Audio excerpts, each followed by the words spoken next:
On to other stories. The visit by Myanmar pro-democracy leader Aung San Suu Kyi last week put into a microscope the hardship of many Burmese who have had faced over the past 3 decades as they escape poverty, conflict and prosecution in their homeland. Our reporter Panu Wongchaum followed Dao Suu Kyi as she visits overseas Burmese around Thailand. More on this story. It was quite an entrance as Aung San Suu Kyi's motorcade made its way into Mahachai, an enclave of Burmese migrant workers near Bangkok. Thousands turn up to catch a glimpse of her in what was her first engagement with overseas Burmese living in Thailand.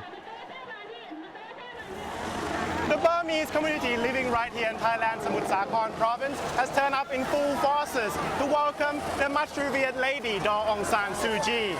It is quite an occasion, as this is the first time that many of these people will see the lady in person.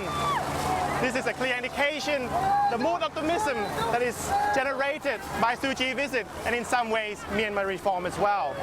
Decades of economic hardship at home had driven many Burmese to find works here. It is now estimated that over 200,000 Burmese migrant workers live in Mahachai, and some firmly believe that Aung San Suu Kyi could change their fate.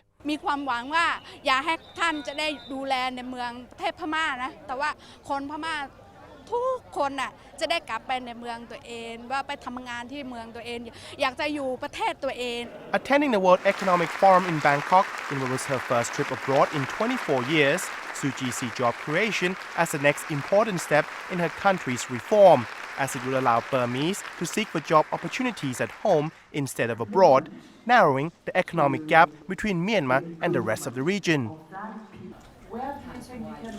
The economic gap has certainly widened over the last 30 years, and we've got to try to narrow this gap, because that is connected to the second question about migrant workers.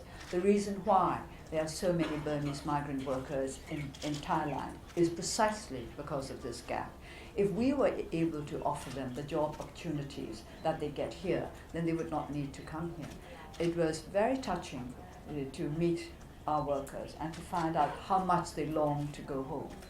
Myanmar's ethnic relation is another issue that needed much attention, and Suu Kyi's visit to Ban Mela temporary shelter near the Thai border town of Masod goes a long way in highlighting a humanitarian crisis that has persisted for over 3 decades. It is now estimated that over 200,000 Burmese refugees from various ethnicities lived along the Thai-Myanmar border in camps like this. The warm receptions given to Suu Kyi in Thailand reflects her prominent place in many of her supporters' heart. And for her part, Suu Kyi's promise that she will never forget their plights and will do everything possible to improve their lives.